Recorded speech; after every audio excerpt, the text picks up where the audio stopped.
thing as being too tough for your own good. Good job getting into a firefight. Doesn't have his leg second. Big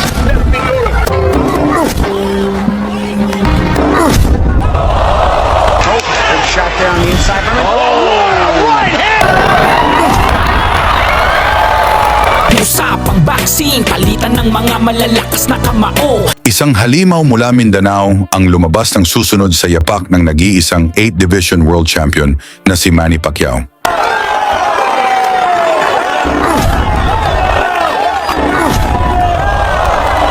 Marami ang sumubok, marami ang hindi nagtagumpay, pero ngayon,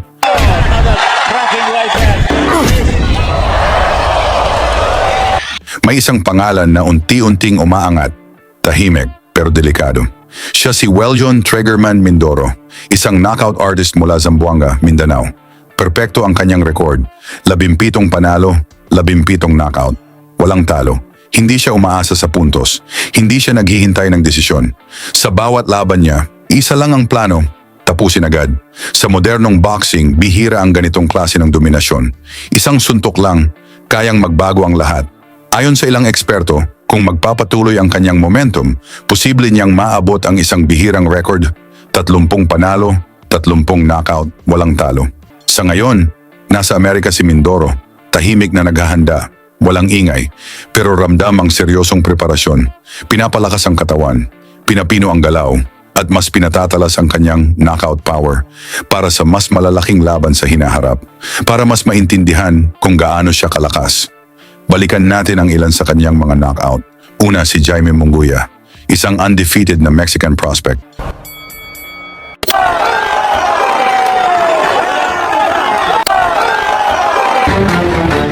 Nice overhand from Munguia, but Pero hindi na pinatagal ni Mindoro.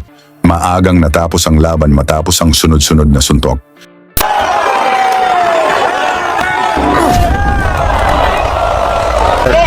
He is severely hurt. Pangalawa, si Lucas de Abreu ng Brazil. 2 beses bumagsak bago tinapos ng isang malinis na overhand right. Shot there on the inside. Right hand. This is over. in the brown trunks, De Abreu from Brazil in the black and white. Big right hand and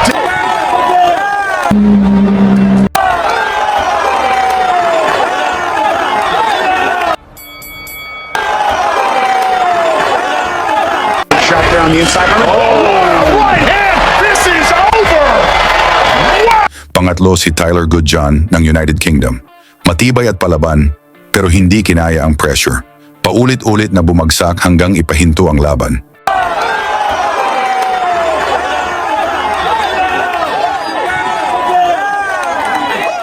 From Mindoro, down goes Goodjohn.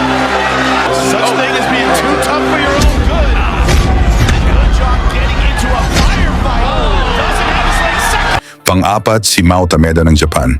Kumpiyansa bago ang laban. Pero sa unang round pa lang, natapos agad. Isang knockdown ang nagdesisyon ng lahat. Mindoro against Drew, pero ang aming counterpunch at nakakawalan. Round affair sa middleweight division.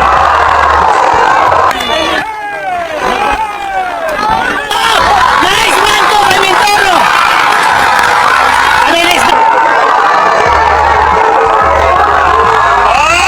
Nice man to kay Mindoro! Pero nung 2-5 agad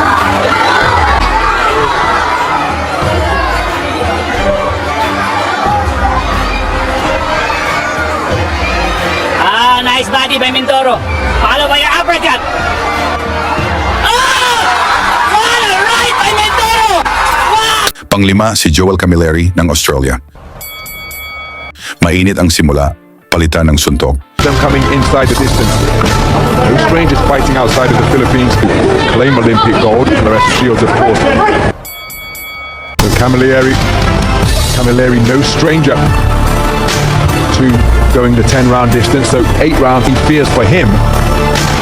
But again, it's a very dynamic manner of boxing. As for Mindoro, who bulldozed his man back to the ropes and lands with a right cross. Clever boxing out of the corner from Camilleri, who's remained responsible. But now, he's been... Mula sa mga solidong suntok ni Mindoro, napayakap lang si Camilleri, hindi alam paano depensahan ang mga pinakawalan ng Pinoy. Mula sa kombinasyon ni Mindoro, bagsak ang Australian, ngunit nakatayo pa ito at lumaban. Bumagsak ulit si Camilleri, ngunit nagpakita din ito ng tibay. There's still a minute and a half to go. Mindoro, that could well be a... Dito na tinapos ni Mindoro ang kanyang paghihirap at tinigil na ang referee ang laban. Panalo si Mindoro at naging IBA champion at mismong si Manny Pacquiao pa ang umakyat sa ring. Maingat ang unang round.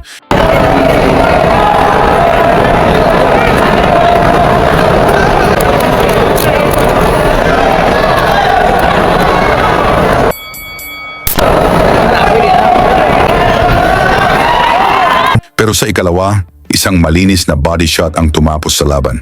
Hindi na nakabangon. At ngayon, isang tanong ang bumabalot sa boxing world. May chance ba si Weljon Mindoro para mag-world champion?